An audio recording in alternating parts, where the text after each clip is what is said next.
Hello student. तो आपका एक बार फिर से स्वागत है एम्पलीट्यूड क्लासेज के ऑफिशियल यूट्यूब चैनल पर। और जो कल का जो लेक्चर था उसके अंदर अपन ने देखा था one dimensional monatomic lattice vibration. और अब अपन जो नेक्स्ट जो अपना टॉपिक है उसको देखेंगे, vibration of one dimensional diatomic lattice. इस बार क्या लग गया है, जो मोनोटोमिक है उसकी जगह डाई लग गया है। इसका मतलब इस बार जो एटम्स होंगे वो दो एटम है और उनका जो मासेज है वो भी क्या होगा, डिफरेंट होगा। तो अपने को देखना ये है कि जो जैसी कंडीशन थी वन डायमेंशनल मोनोटोमिक लेटिस में, उसी तरह की डाई एटोमिक लेटिस में भी है। पर जिस तरीके से इसके अंदर आगे जाके कुछ जो अपन लिमिटिंग केसेस लगाते हैं, उन लिमिटिंग केसेस के अंदर क्या होता है, कुछ जो ब्रांचेज मिलती हैं अपने को, और उन ब्रांचेजों का क्या इफेक्ट है और क्या यूज है उनका, वो अपन आज यहाँ डिस्कस करेंगे। तो इससे भी कई बार क्या होता है, डायरेक्ट क्वेश्चन आ जाता है सीएसआर नेट के अंदर। बाकी इतना इंपॉर्टेंट नहीं है। कल से जो लेक्चर्स स्टार्ट होंगे स्पेसिफिक हीट से, उसके बाद ड्यूलोंग पेटेंट लॉ, उसके बाद अपना जैसे भी है डिबाई और आइंस्टीन, इनके जो क्वेश्चंस हैं वो टेम्परेचर डिपेंडेंसी के क्वेश्चंस बहुत मोस्टली पूछे जाते हैं, ठीक है ना। तो उन पे अपन ज्यादा करेंगे। आज इसका मैं डेरिवेशन करवा देता हूं, कहीं यूजफुल हो जाए तो आप देख लेना। बाकी समझना बहुत जरूरी है इसके अंदर, ठीक है। तो आपको पता है डाई एटोमिक है, तो डाई एटोमिक के अंदर इसका मतलब इस बार क्या है, दो एटम्स है। फॉर एग्जांपल मैं आपको बताता हूं कि जिस तरीके से Na और प्लस और Cl नेगेटिव का एग्जांपल ले लेते हैं अपन, कि एक बार क्या है Na प्लस है, एक बार Cl है, एक बार Na प्लस है, एक बार Cl है। इस तरीके से क्या जुड़े हुए हैं, ये वन डायमेंशनल चेन के अंदर जुड़े हुए हैं। पर डाई एटोमिक है, दो एटम है वन डायमेंशनल चेन के अंदर, ठीक है। मैंने क्या कहा था, इनको इनकी क्या होती है, एसएचएम होती है। और एसएचएम को अपन ने किससे बना मतलब अटैच्ड माना था, इसको माना था कि एक स्प्रिंग से अटैच्ड है। किससे अटैच्ड है, एक स्प्रिंग से अटैच्ड है। तो मैं इसका डेरिवेशन अब स्टार्ट करता हूं और आप कंसीडर करके चलना। आपको देखो, एक एटम है जिसको आपको क्या कंसीडर करके चलना है, ये, ठीक है। ये लो,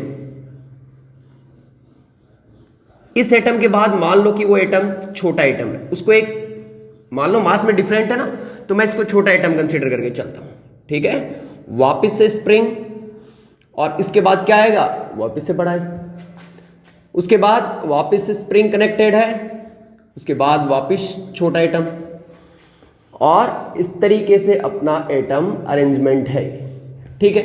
मैं यहां कंसीडर करता हूं कि जो आपका जो बड़ा एटम है उसका मास है m1, और जो सेकंड एटम है उसका मास है आपका m2, ठीक है।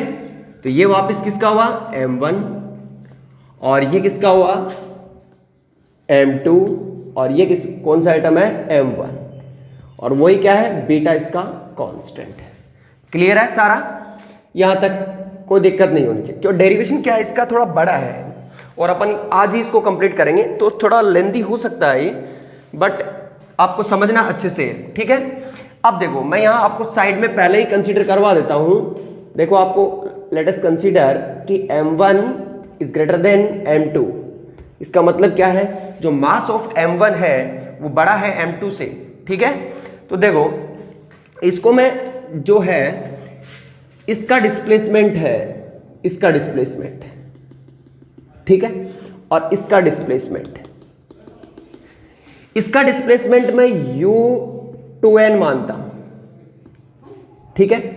मान लो कि ये डिस्प्लेस होके कहां आया है, यहां पे, तो इसका जो डिस्प्लेसमेंट है वो यहां से यहां कितना है, u2n है, ठीक है।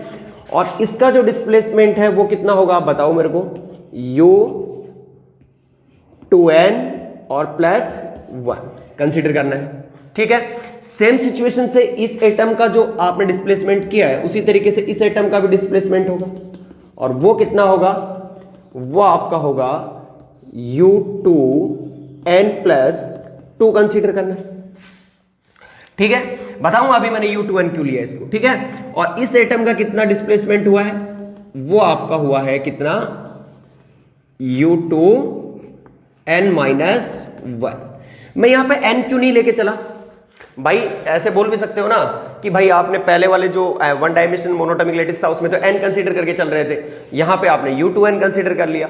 देखो, बात यह है कि यहां पे क्या डाई एटोमिक है, यानी दो एटम्स है, ठीक है। और दोनों एटम एक ही तो सिचुएशन में प्लेस हो नहीं सकते। कुछ एटम्स इसमें से इवनली प्लेस होंगे, कुछ एटम ओडली प्लेस होंगे, है ना, कुछ ओड पोजीशन पे होंगे, कुछ इवन पोजीशन पे होंगे। तो उनको क्रेटराइज करने के लिए, अलग अलग करने के लिए मैं क्या कर रहा हूं, यहां पे U2N कंसीडर करके चल रहा हूं। फॉर एग्जांपल यदि मैं n बराबर 1 रखूं तो ये कितने पे है, 1 पे, ये किस पे है, देखो 3 पे, और ये किस पे है, 4 पे। तो इस तरीके से जो 1 3 4 2 0 का जो रेशियो है ओड इवन का, उसको मैंने डिफाइन करने के लिए मैंने इनको इस तरीके से कंसीडर किया है। क्लियर यहां तक? अब आती है बात अपनी जो नेक्स्ट, अपने को क्या लिखना है इस पे, फोर्स। दो मासेज है, पहले एक मास था तो अपन एक इक्वेशन ऑफ मोशन करके चले थे ना। इस बार दो मास है तो जो इक्वेशन आएंगी वो भी कितनी आएंगी, 2। एक m1 के लिए निकालो और एक m2 के लिए निकालो। सबसे पहले मैं किसके लिए कंसीडर करके चलता हूं, m1 के लिए कंसीडर करके चलता हूं, ठीक है, सॉरी m2 के लिए निकाल लेते हैं सबसे पहले। क्लियर है? तो m2 इस सिचुएशन पे है, तो m2 सिचुएशन पे है तो मैं क्या लिखूंगा इस पे, फोर्स। देखो फोर्स कौन कौन से काम करेंगे, एक तो ये एटम इस पे लगाएगा और एक एटम ये लगाएगा, तो जो टोटल फोर्स है वो कितना होगा, F इक्वल्स टू F1 और प्लस F2। कल ही लिखना सिखाया था, F को लिखना किस तरीके से, देखो किस पे एटम पे फोर्स लगाना आपको, U2N पे। और कौन कौन से एटम है, एक है U2N प्लस 1 और एक कौन सा है, U2N माइनस 1। ये दोनों एटम क्या लगाएंगे, इसके ऊपर फोर्स लगाएंगे, मैंने कहा था। तो इन दोनों को तो प्लस और इसमें से माइनस कर दो, तो F इक्वल्स टू कितना फोर्स आ जाएगा अपने पास, बीटा कांस्टेंट। चलो भाई साहब, U2N minus 1 plus U2N plus 2 minus 2U2N, ठीक है, ये आपका फोर्स आ गया। फोर्स आने के बाद आपको मैंने कहा था कि SHM हो रही है, इसकी स्टैंडर्ड इक्वेशन जो आपका डिस्प्लेसमेंट का है वो मैंने क्या बताया था आपको कल, UN इक्वल्स टू ए की power iota omega t minus के एक्स, और x की जगह क्या प्लेस किया था अपन ने, for x equals to NA। ये भी मैं प्रूफ करके बताऊंगा आगे आपको, ठीक है, जब वेव्स पढ़ाएंगे आपको।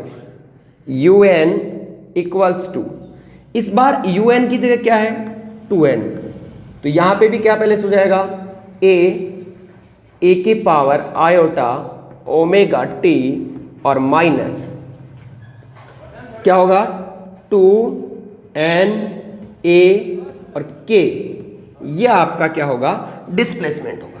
पर इस बार एक बात देखो, एक का मास है m1 और दूसरे का मास है m2, इसका मतलब डिस्प्लेसमेंट का जो एम्पलीट्यूड है वो सेम नहीं रहेगा।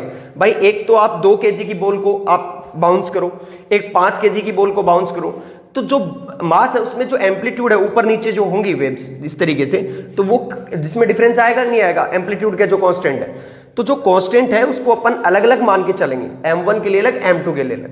तो मैं क्या मान लेता हूं, अपन किसके लिए सोल्व कर रहे हैं सबसे पहले, m2 के लिए, तो आप इस एम्पलीट्यूड को भी क्या कंसीडर करके चलो, b कंसीडर करके चलो।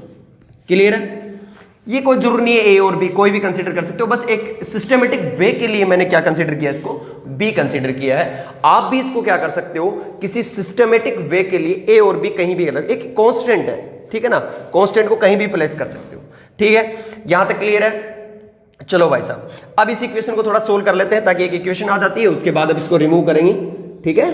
देखो पहले सबसे पहले इक्वेशन काफी लंबा है, डेरिवेशन थोड़ा सा बड़ा होगा, तो आप पेशेंस बना के रखें, ठीक है। f का मतलब क्या है, m2 के लिए लिख रहा हूं तो मैं लिखूंगा m2 और d square U2N by dt square. Clear है? अकॉर्डिंग टू न्यूटन्स लॉ, ठीक है। आओ आगे क्या, अपना बीटा कांस्टेंट है और ये लो बड़ा ब्रैकेट स्टार्ट कर दिया। सबसे पहले U2N माइनस 1 और U2N माइनस 1, चलो मैं यहां लिख ही देता हूं, वो भी आप कंसीडर कर लेना, ठीक है। U2N माइनस 1 कहां है, m1 की सिचुएशन पे, और m1 की सिचुएशन के लिए आपको एम्पलीट्यूड क्या मान के चलना है, a। तो चलो देखो मैं लिख रहा हूं अलग से, a एम्पलीट्यूड हो गया भाई, m1 के लिए a माना है और m2 के लिए b। ए की पावर में कोई चेंज नहीं, आयोटा, क्लियर है। ओमेगा टी में कोई चेंज नहीं है, बस चेंज कहां आएगा इस बार, देखो चेंज कहाँ आएगा, चेंज आपका आएगा जो आपने 2n लिखा ना, यहां पे क्या रखना होगा आपको 2n माइनस वन। तो देखो 2n माइनस वन, तो यहां पे क्या आएगा 2n माइनस वन, क्लियर है, और के ए ब्रैकेट बंद। ये आपका किसका एम्पलीट्यूड लिखा हुआ है, u2n माइनस वन का। अब किसका लिखना है, u2n प्लस टू का। तो लिखो, यहां लिख देता हूं, ठीक है, प्लस क्या आएगा, देखो u2n जो है आपका 2n प्लस टू, ये कहां प्लेस है, u2n plus two, sorry plus two नहीं है प्लस वन है, देखो ये मैंने इसका कंसीडर कर लिया, ठीक है, थोड़ा ध्यान रखना इसको, u2n प्लस वन, और ये किस पे प्लेस है, m1 पे, m1 पे है ना। तो एक काम करो, a और a की पावर आयोटा और ओमेगा t माइनस और 2n प्लस वन और के ए बड़ा ब्रैकेट, क्लियर है। ये थोड़ा ध्यान रख लेना भाई, मैंने यहां पे उसको कंसीडर कर लिया, ध्यान में नहीं रहा, थोड़ा सा ना देखने में प्रॉब्लम हो गई। आगे चलो, उसके बाद अपना क्या है, माइनस का, माइनस 2u2n, u2n का मतलब क्या हुआ, इस बार जो एम्पलीट्यूड होगा वो क्या होगा, b, ठीक है, और e की पावर आयोटा और omega t minus 2kna bracket बंद और बड़ा ब्रैकेट बंद। यहां तक कोई दिक्कत नहीं होनी चाहिए। देखो मैं इसको रिमूव कर रहा हूं, आप ध्यान रखें, डेरिवेशन काफी लंबा है तो साथ साथ नोट करते जाए, ठीक है। अब इसका कोई काम नहीं है तो इसको रिमूव कर देते हैं अपन, ठीक है। वैसे अपन इसका काम पड़ेगा आगे तो वो वैसे ही बता देंगे आपको, ठीक है। आओ देखो, हाँ जी, m2 एज इट इज और du2n by D T square, दो बार आपको डेरिवेटिव करना है, इसे माइनस आएगा, ठीक है, ओमेगा स्क्वायर आएगा, और क्या आएगा साथ में, इसका जो कांस्टेंट है वो तो रहेगा, और u2n में क्या कांस्टेंट है, u2n कांस्टेंट है b, तो आप इसको b लो, ठीक है, और इसके साथ e की पावर आयोटा और ओमेगा t माइनस 2kna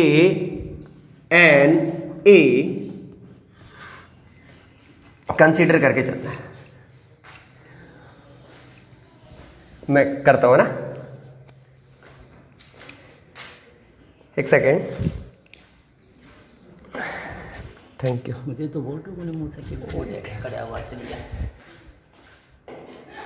हाँ तो देखो, minus m2 omega square b e की power iota omega t minus 2kna साथ में रहेगा, कोई दिक्कत नहीं है। चलो कंसीडर करके चलते हैं, ठीक है, आओ आगे। हाँ जी, बीटा आपका एज इट इज रहेगा, कोई दिक्कत वाली बात नहीं होनी चाहिए बीटा के अंदर, क्लियर है। उसके बाद देखो अंदर ए की पावर आयोटा और ओमेगा टी माइनस साथ में क्या चलेगा 2n माइनस वन और के ए कंसीडर करके चलना है, क्लियर है। b प्लस ए की पावर आयोटा और ओमेगा टी माइनस और 2n प्लस वन और के ए बराबर के बंद। उसके साथ क्या चल रहा है, माइनस b ए की पावर आयोटा और ओमेगा टी, ये 2 चल रहा है साथ में, ठीक है ना, कंसीडर करें भाई 2 को, 2 ओमेगा टी माइनस 2n के ए, क्लियर है, यहां तक कोई प्रॉब्लम, ठीक है ना। देखे भाई, इसको रिमूव कर रहा हूं मैं, ठीक है ना, आगे ये सिचुएशन सॉल्व करने के लिए थोड़ा सा बड़ा डेरिवेशन है ना।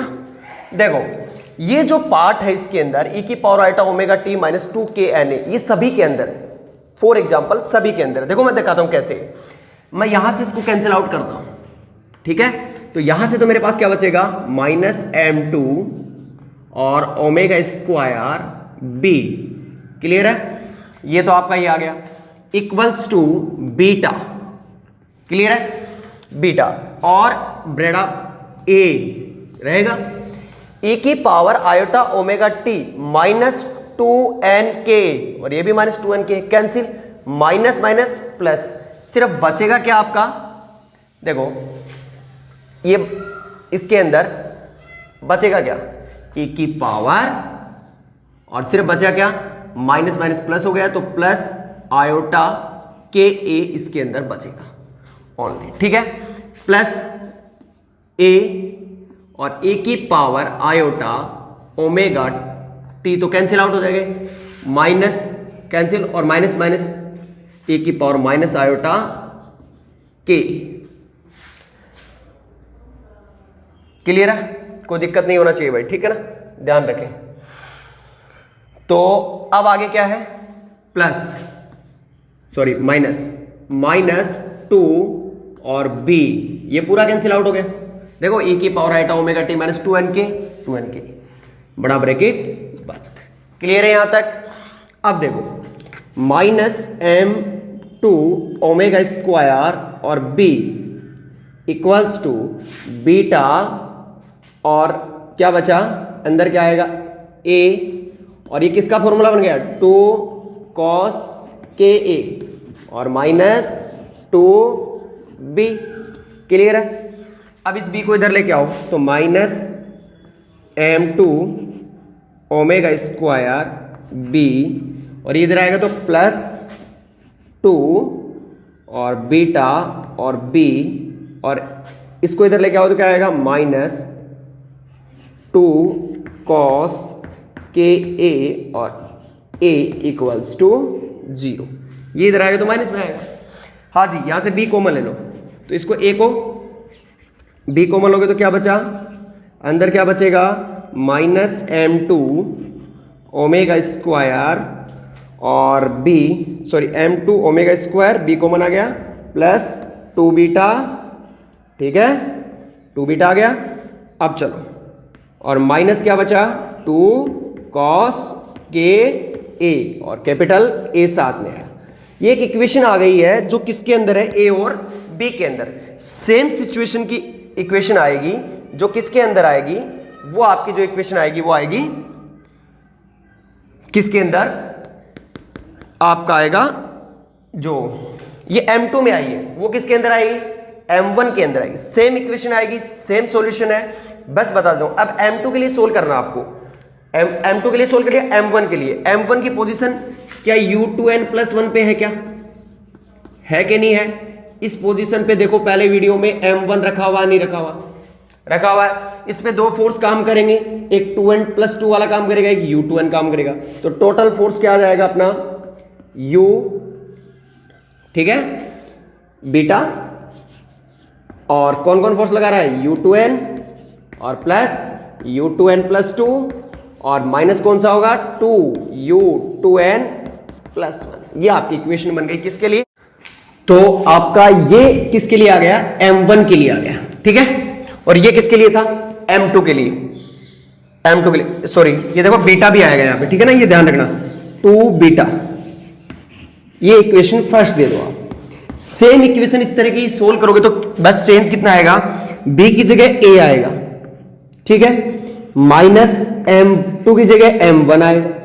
ओमेगा स्क्वायर सोल्व करके चेक कर लेना चाहिए, कोई दिक्कत नहीं अपने, +2 बीटा एज इट इज, और यहां पे -2 बीटा तो आएगा ही, कोस के ए आएगा एज इट इज, बस a की जगह क्या चेंज होगा, b आएगा इक्वल्स टू 0। Equation number 2। ये कैपिटल A और कैपिटल B के अंदर 2 इक्वेशन बन गई जिनको अपन मैट्रिक्स रूप में लिख सकते हैं, ठीक है। तो चलो देखो धीरे धीरे देखो सोल्व हो रहा है। इसके अंदर मेन काम है जो अपन फ्रीक्वेंसी है उसी को आप याद रखना है, जो लिमिटिंग केसेज है उनको आप लगा सकते हो, ठीक है। देखो A और B के अंदर है तो मैं क्या लिखूंगा, एक मैट्रिक्स बनाऊंगा। हाजी भाई साहब बोले, A के साथ जो मैट्रिक्स है वो क्या है, माइनस का M1 ओमेगा स्क्वायर, और साथ में क्या चल रहा है इनके, +2 बीटा। कोई दिक्कत वाली बात नहीं होनी चाहिए। उसके साथ इसी इक्वेशन में सॉरी B पे क्या है, B के साथ है -2 बीटा और cos के ए। क्लियर है, आओ आगे। दूसरी इक्वेशन में A की जगह क्या है, दूसरी इक्वेशन में A की जगह -2 बीटा और cos के ए। ठीक है, और ए की जगह तो ये आ गया ना, हाँ, और बी की जगह क्या है दूसरी इक्वेशन में, माइनस का m2 omega square plus 2 beta, और साथ में क्या आएगा a and b equals to 0, matrix form में लिख लिया, इक्वल्स टू 0। अब इसको सोल्व कर लो, जो आपकी डाई एटॉमिक लैटिस है जो उसकी क्या आ जाएगी आपके पास, फ्रीक्वेंसी आपके सामने होगी। क्लियर है? चलो सोल्व करके दिखाते हैं इसको भी, ठीक है। थोड़ा सा देखो, सोल्व करो तो क्या आएगा, माइनस का m1 omega square plus 2 beta, ठीक है, और किससे मल्टीप्लाई होगा, minus m2 omega square plus 2 beta. Clear है? माइनस माइनस प्लस, फिर से माइनस, इसके लिए मतलब माइनस, क्या आएगा 4 बीटा स्क्वायर और कॉस स्क्वायर के ए इक्वल्स टू 0। थोड़ा सोल्व करते हैं, देखो इसको, इस फर्स्ट टर्म को इनसे मल्टीप्लाई करो तो क्या आएगा, माइनस माइनस प्लस हो जाएंगे, m1 m2 और साथ में क्या आएगा ओमेगा की पावर 4। फर्स्ट टर्म को फर्स्ट टर्म से, फर्स्ट टर्म को सेकंड टर्म से, माइनस 2 बीटा बीटा 2 बीटा, ठीक है, माइनस आ गया 2 बीटा और m1 और ओमेगा स्क्वायर। क्लियर है? फर्स्ट टर्म का हो गया। अब सेकंड टर्म को माइनस 2 बीटा और m2 ओमेगा स्क्वायर। क्लियर है? आ जाओ भाई साहब, प्लस का 4 बीटा स्क्वायर और साथ में क्या चल रहा है, माइनस का 4 बीटा स्क्वायर कोस स्क्वायर के ए इक्वल्स टू 0। देखो ये मैथमेटिक्स है, मैथमेटिक्स आप भी सोल्व कर सकते हो, बट मैं करवा रहा हूं क्योंकि मुझे आगे भी एक्सप्रेशन खुद को मेमोराइज नहीं रहता, इसलिए मैं निकाल रहा हूं, ठीक है ना। देखो, हाँ, m1 m2 ओमेगा की पावर 4 माइनस, इसमें से माइनस कॉमन ले लिया मैंने, क्या 2 बीटा, अंदर क्या बचा m1 प्लस m2, ठीक है, और साथ में क्या आया ओमेगा स्क्वायर कॉमन आ गया। क्लियर है? उसके बाद मैंने यहां से प्लस 4 बीटा स्क्वायर कॉमन लिया तो अंदर क्या बचा 1 माइनस कोस स्क्वायर के ए। क्लियर है? Equals to 0। क्योंकि देखो यहां मैंने इसको इक्वल्स टू 0 क्यों रखा, क्योंकि a और b दोनों पॉजिटिव कांस्टेंट है तो 0 के इक्वल नहीं हो सकते, इसलिए दो राशियों में से मल्टीप्लिकेशन में यदि एक 0 है उनका RHS तो इनमें एक राशि को 0 होना पड़ेगा। इस राशि को मैं यहीं से 1 माइनस कोस स्क्वायर को क्या लिख सकता हूं, साइन स्क्वायर के लिख सकता हूं क्या, तो लिख दो जरा, इसको मैंने यहां से लिख दिया साइन स्क्वायर के इक्वल्स टू 0। ये पावर 4 में क्वाड्रेटिक इक्वेशन है जिसको सोल्व करने के लिए आप जो मेथड है वो क्या लगा सकते हो, श्रीधर आचार्य जिसका नाम, ठीक है, यूज करो। माइनस का b, माइनस का b, ये चीजें नहीं बताऊंगा, माइनस का b का मतलब ये, तो प्लस का 2 बीटा और m1 प्लस m2। क्लियर है? और प्लस माइनस, इनका ध्यान रखना है, रूट बी स्क्वायर का मतलब 4 बीटा स्क्वायर और m1 प्लस m2 का होल स्क्वायर। क्या था बाद में, माइनस 4ac, 4a, a का मतलब m1 m2, a तो हो गया, c का मतलब क्या है 4ac, यानी 4ac का मतलब 4 बीटा स्क्वायर, ठीक है, 4 बीटा स्क्वायर और साथ में क्या आएगा साइन स्क्वायर की। क्लियर? अपॉन 2a, 2a का मतलब m1 m2 और ये वैल्यू किसकी आएगी, ओमेगा स्क्वायर की, ना नॉट ओमेगा, क्योंकि यदि स्क्वायर में होते तो ओमेगा की वैल्यू, ये ओमेगा पावर 4 में, इसलिए ओमेगा स्क्वायर की वैल्यू आएगी। क्लियर है? यहां तक कोई दिक्कत नहीं होनी चाहिए। चलो हाँ जी, आओ थोड़ा सोल्व कर लेते हैं इसको। देखो देखो यहां से 2 बीटा इसके अंदर प्रेजेंट है, ठीक है ना, और बीटा इसके अंदर भी प्रेजेंट रहेगा। तो देखो ओमेगा स्क्वायर, कुछ मिस्टेक नहीं हो जाए कैलकुलेशन में, ठीक है ना। 2 बीटा और m1 प्लस m2, ठीक है, प्लस माइनस यहां से 4 बाहर आके क्या बनेगा 2, ठीक है, 2 और बीटा स्क्वायर है दोनों में तो बीटा बाहर आ जाएगा, ठीक है। अंदर क्या बचा, रूट m1 प्लस m2 का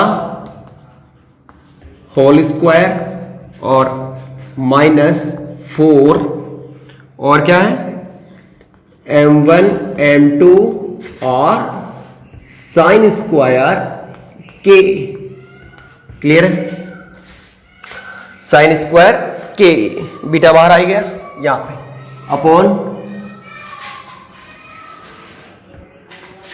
2m1 m2, तो देखो 2 से 2 कैंसिल।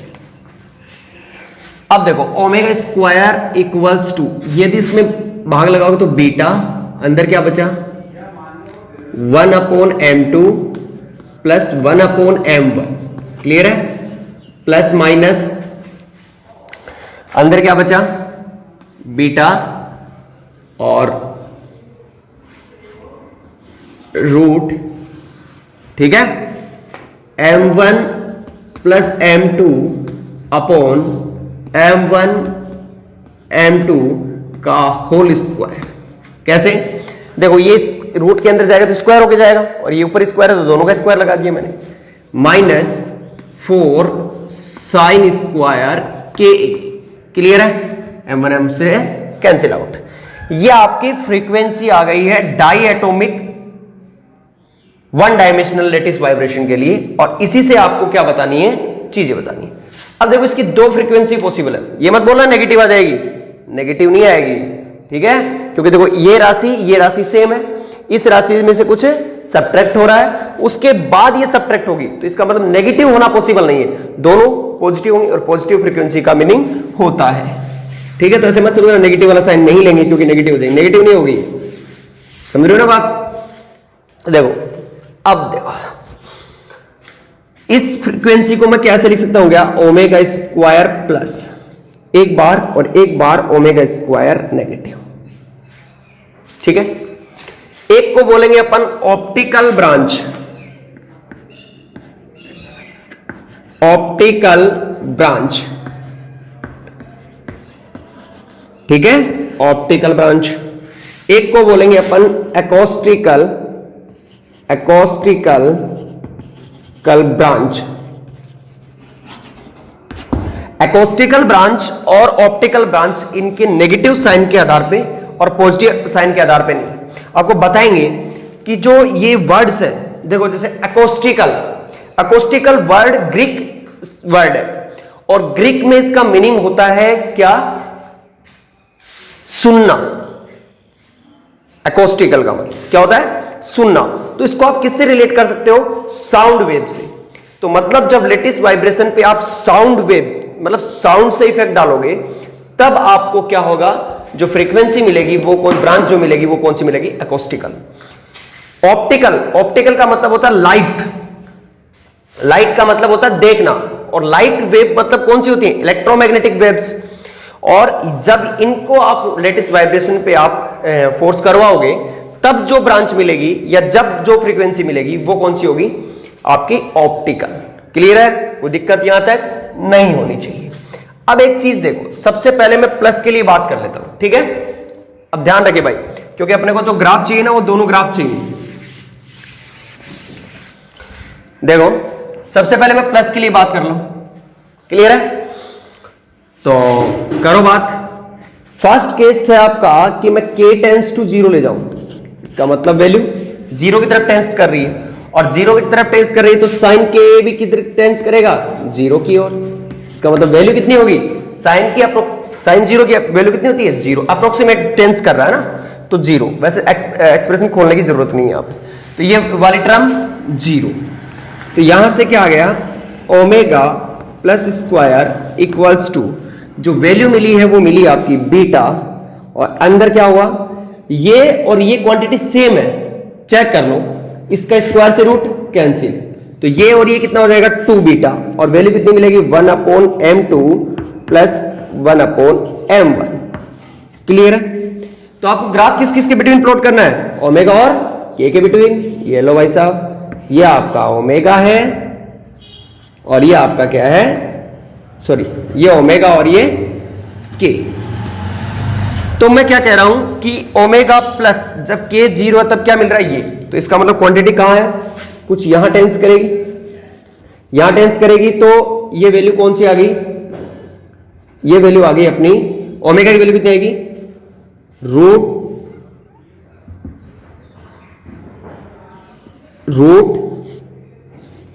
1/m1 plus 1/m2। ठीक है, और इसको क्या लगा देंगे, √2 बीटा, तो इसको ऐसे भी लिख सकते हो आप, √2 बीटा और upon m1 plus m2। Clear है? उसके बाद देखो वैल्यू, सेकंड सिचुएशन है कि मैं k को क्या मान रहा हूं, ka को मैं मान रहा हूं π/2 मैक्सिमम। सो k की वैल्यू कितनी आ गई, π/2a, और जैसे ही आप साइन की वैल्यू π/2a रख के देखो जरा, साइन और k की जगह क्या रखना है आपको, π/2a, और साथ में क्या चल रहा है, साइन के साथ a, तो a को रखो, कैंसिल आउट, π/2 की वैल्यू मैक्सिमम, यही होगी ना मैक्सिमम। तो इसकी मैक्सिमम वैल्यू आने से आपके पास जो कंडीशंस आई है वो क्या आई है, देखो एक चीज और ध्यान रखना भाई, ठीक है ना, ये जब स्क्वायर इसके अंदर जाएगा तो स्क्वायर होके जाएगा, तो ये m1 m2 तो कैंसिल हो जाएगा, इसके नीचे m1 प्लस m1 m2 और आएंगे, ये ध्यान रखना भाई, सॉरी मिस्टेक हो गई है, ये जब स्क्वायर होके अंदर जाएगा तो m1 m2 और इसके नीचे आएंगे। क्लियर है? इसमें तो कोई इफेक्ट नहीं पड़ेगा, इसमें जरूरत पड़ेगी इसकी। ठीक है, देखो सेकंड लिमिटिंग केस में देखो आप क्या करोगे, omega plus square equals to कितना आ गया, देखो बीटा कॉमन है, 1/m1 प्लस 1/m2। क्लियर है? उसके बाद प्लस रूट, अंदर क्या बचा देखो, इसको मैं 1/m1, ठीक है, और प्लस 1/m2 का होल स्क्वायर भी लिख सकता हूं, और माइनस 4m1m2, क्योंकि साइन की वैल्यू तो 1 हो गई है। क्लियर है? ग्राफ का ध्यान रखिए भाई, इसको मैं रिमूव कर देता हूं यहां से। ठीक है, ये देखो, हाँ जी, omega plus square equals to, देखो बीटा 1/, यहां पे भी बीटा, ठीक है ना, m1 प्लस 1/m2 बीटा, हाँ जी करो, ये क्या 1/m1 square plus 1/m2 square लिख सकते हैं इसको रूट के अंदर, 1/m1 square plus 1/m2 square, और माइनस क्या फॉर्मूला, सॉरी प्लस है ना, तो प्लस 2m1m2 और माइनस 4m1m2 चल रहा है, तो प्लस में से माइनस कितना बचा, माइनस का 2, ये लो हटा दो इसको, ये वापिस से क्या फॉर्मूला बन गया क्या, 1/m1 square 1/m2 square minus 2m1m2, किसका फॉर्मूला बन गया, a माइनस b का होल स्क्वायर। तो इस बार कितना आ गया, बीटा तो दोनों में कॉमन, 1/m1 प्लस 1/m2, और क्या आएगा, ये बीटा तो कॉमन आ गया, इस स्क्वायर से रूट कैंसिल, तो 1/m1 और माइनस 1/m2। ठीक है, तो m2 से m2 कैंसिल आउट, वैल्यू कितनी आई 2 बीटा, और कितना बचा 2 बीटा अपॉन m1, और ओमेगा निकालोगे तो रूट आ जाएगा, तो ओमेगा प्लस कितना आ गया 2 बीटा बाई m1। ठीक है, ये वैल्यू कितनी है √2 बीटा, ठीक है, m1 प्लस प्लस m2, ये वैल्यू ज्यादा है कि ये वैल्यू ज्यादा, ये वैल्यू ज्यादा है, इसका मतलब इसके किसी एक पॉइंट से कम वैल्यू मिलेगी नीचे, तो जितना मान लो कि क्या है π/a, ठीक है ना, तो इधर ये -π/a, तो इन पे भी जो वैल्यू मिलेगी वो क्या मिलेगी आपकी √2 बीटा बाई m1। ध्यान रखना m1 है √2 बीटा बाई m1। तो ये ग्राफ कैसा होगा? कुछ इस तरीके से होगा, ठीक है ना? ये लो। और इस ब्रांच को क्या कहते हैं अपन? ऑप्टिकल ब्रांच कहते हैं। क्या कहते हैं? Optical branch. ऑप्टिकल ब्रांच कहते हैं। क्लियर है? सेकंड सिचुएशन देखो अब सारी, थोड़ा सा ध्यान से देखना भाई, इसको ना रिमूव कर रहा हूं मैं सारे को, ठीक है? सेकंड कंडीशन में अपने को क्या लेके चलना है?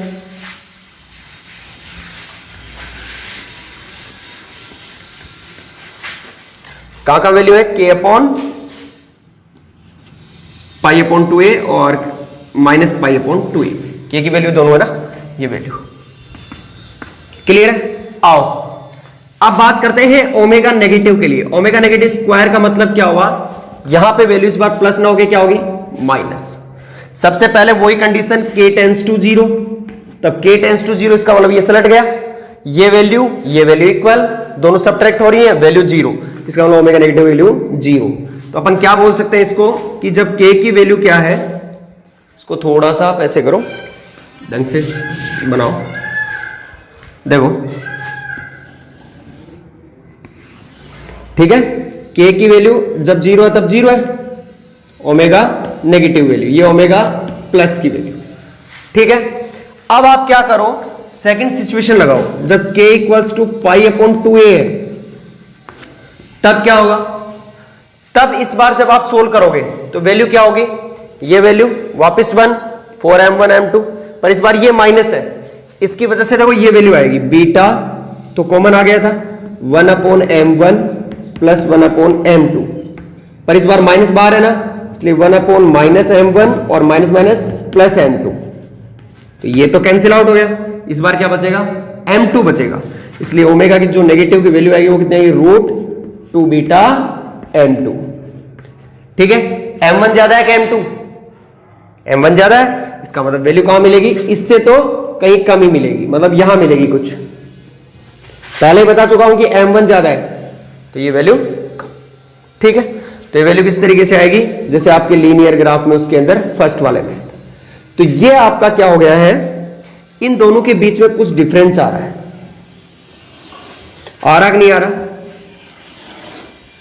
ठीक है, ये आपका डिफरेंस आ रहा है,